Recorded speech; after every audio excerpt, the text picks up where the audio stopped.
Hi, it's Beezy, and it's Tuesday, March 29th, 2022, day 16. So, I've gone through 16 days of this transformation and transition, and I'm definitely transitioning. I don't know if it's like when you're giving birth, you're transitioning to the part that's, really exciting, or you have to push because you don't want to. Sorry, that's a road warrior joke. Um, and transformation, I'm absolutely transforming, and it's wonderful. So today, I did some job work stuff, and then I got to spend some very cool time working on my business and creative part. And for me, it was very cool. I had the last so far in I've been doing Land Light Alchemy training, and to develop my mastery in that, working with land, um, individual pieces of land in Gaia. That's one of the things Gaia has asked me to do. Part of On the Path, is coming after that. I'm working with where people live, so their apartment, their home, whatever that dwelling may be, whatever land it sits on. So if you have an apartment, the building is sitting on something, and so land is all that. So today was the last big set of meetings and practices and all sorts of things that we did. And so now the wonderful woman, Camilla, who teaches it, who does the whole Earth School, is the name of her business and the work she does. So as still a friend, and it become a friend, and still in mentoring, but now we're colleagues because the other beings and I that were in this second part have gone into quite a lot of depth of stuff. And now I'm going to start bringing it out to offer people those services and play with it in different ways. And one of the things that was very exciting, we all decided to do, is we're going to, a core group of us is going to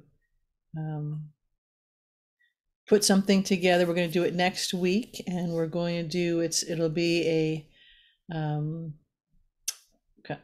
land prayer and a way to help clear your own land, but mostly it has to do, because you're involved in all of this, it has to do with bringing parts of your soul, your energy frequency back from all the different lands, all the different places that you've lived in this lifetime, and others as well.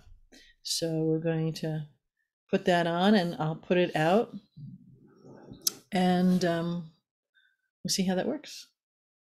It's fascinating. And I was guided to take the whole training, and then asked if I would continue on. And because of where I was in being able to use the skills I already had, and more were coming forward, more were being remembered, and more were coming online, downloads and stuff. So to continue on to get to this level of knowing, level of ability, level of mastery, level of fun, level of connection with Gaia, and all the various dragons and elementals, ancestors. It's fascinating stuff. I've always loved the land, and in various shapes and iterations. But I hadn't thought that I was taking this. I was, on my whole journey, which I wrote about in the About a Beezy page on the LLHD, all the different trainings that I was called. Some were internal, some were all guided from my guides and archangels and elementals, and some were guided from Gaia, and some were from human people.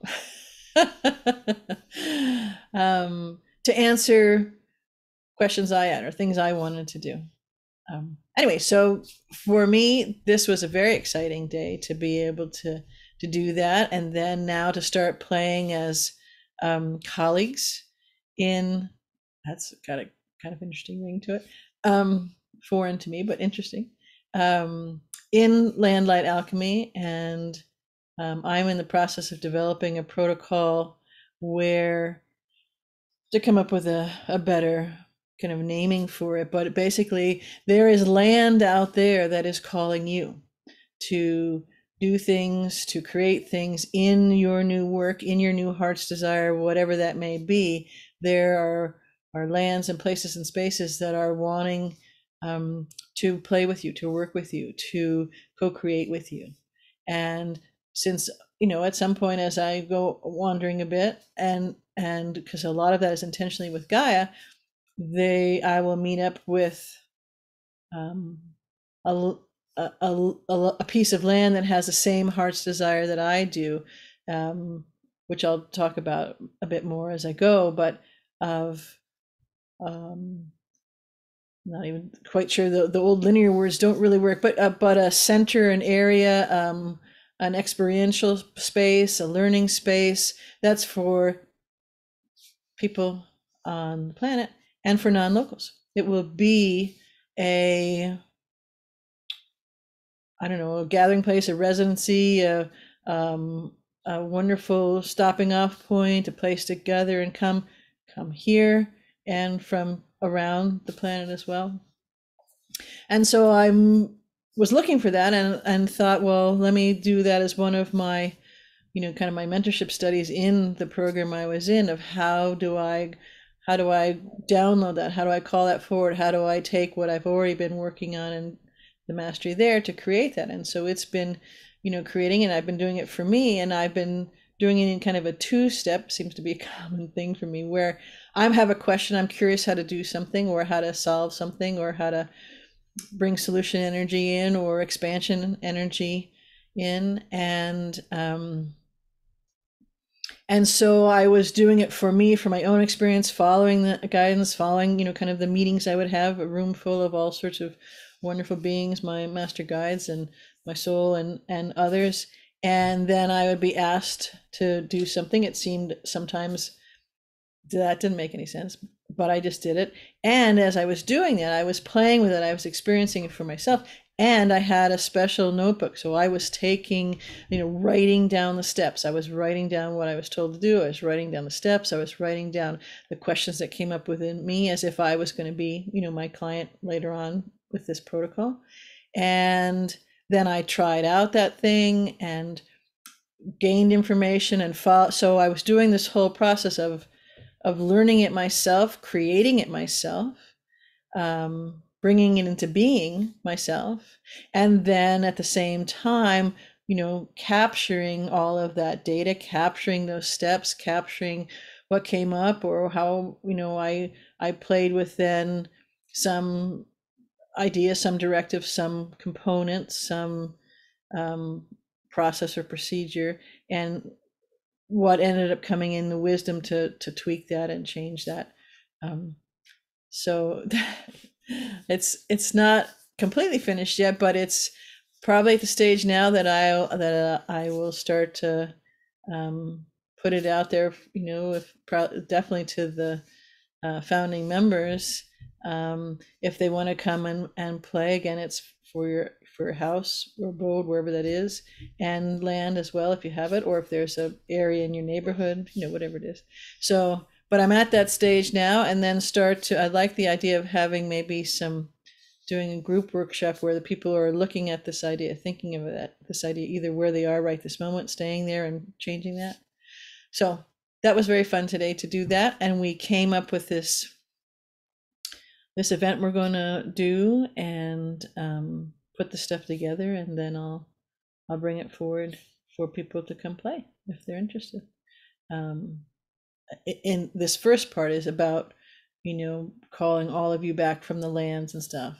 So if you were a place, you had a favorite place as a kid to play and to do things, maybe it was a summer place, maybe it was somebody else's friend, maybe it was camp. But on all of those journeys along the way, we have left, because they're all different timelines that are involved, and there's different energetic threads that are involved. And so we've actually left pieces of ourselves, major components in those places. And now, since we're bringing all of us back into us, it's not only our soul that's doing that, but all of the other aspects of ourself are doing it. So that was a very fun thing today. And I'll probably put something out about that starting next Wednesday or Thursday. That was at the 5th or the 6th, I think, or 6th or 7th. And then the other thing is, I have been loving the different people who have been, emailing or texting or commenting in different comment sections about ideas and thoughts. And I have been doing some research on camper tops. Absolutely, my heart's desire is my travel trailer being delivered and all of that coming to me. Not giving that by any means, but I'm wanting to just take this step, and if I'm guided to do that and have the thing as well, but at least I'll have something that I can stuff me 2 dogs and a cat. Some very big pieces of photography equipment, big lenses, and computers, and off we'll go, at the very least, to get started. So I've been looking into that. One of the things that's very interesting is that you can't just get any old camper top and throw it on the truck, because they are all, unless it's ones that were made, well, I should rephrase it this way, they're all made by model of vehicle. So the model of a Ford or whatever kind of manufacturer is the truck, and then by year.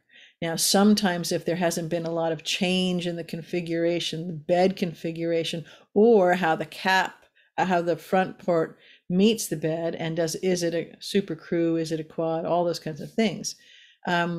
You may have a couple model years that where it didn't change, and so that you can have that. But you can look at a camper top and say, yes, that's a camper top, but that camper top was designed and only fits either Fords or Rams or something, or if it will go into 2 different manufacturers, it's specific to a model year. And was it the first part of the model year or the second model year?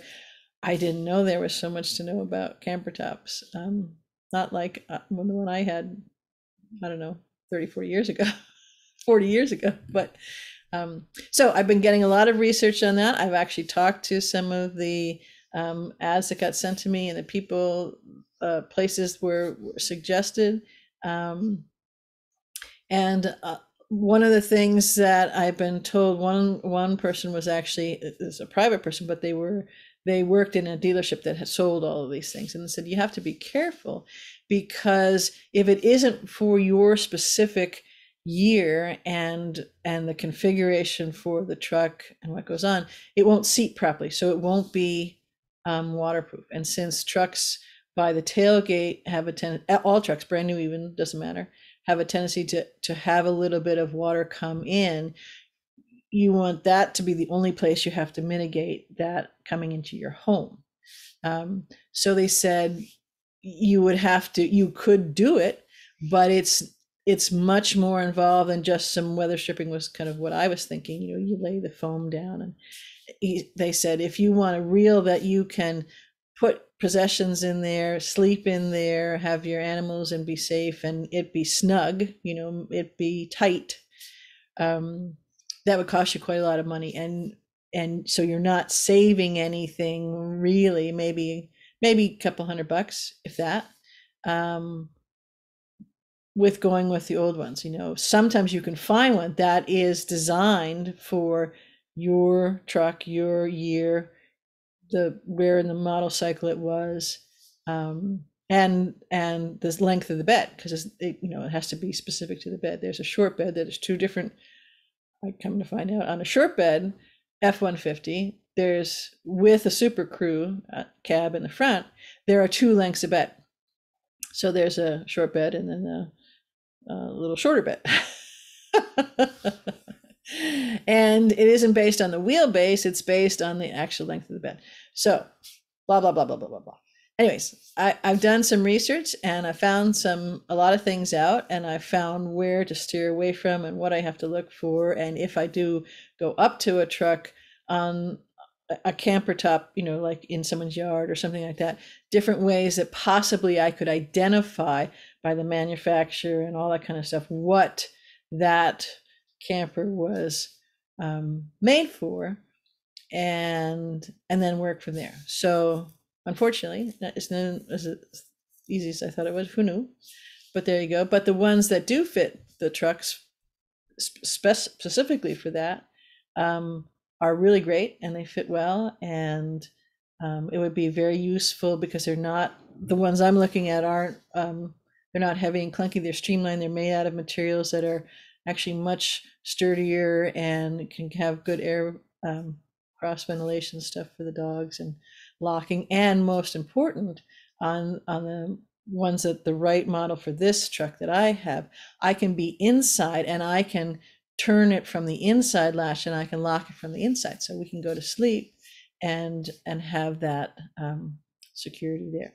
So anyways, that's my research on that, and I'm still playing with some other possibilities on that. Like I said, it would be helpful. Oh, I was going to say, because of the materials that they're made of, they're not really adding appreciable weight to my vehicle. So when my travel trailer shows up, or I'm whistled up to go get it, and I'm looking forward to that, it would be a helpful thing to have. One of the things I am researching now, because this is a must from my fun time I had learning, remembering and then learning new how to back and stuff yesterday with Toby, that I did in the day 15 video, is that I need to get extensions on the side view mirrors. There's I could have the ones that are on there taken off and new ones put on, but that's a waste because the ones I have are really nice heavy duty mirrors, and they're excellent. They're remote and all that kind of stuff.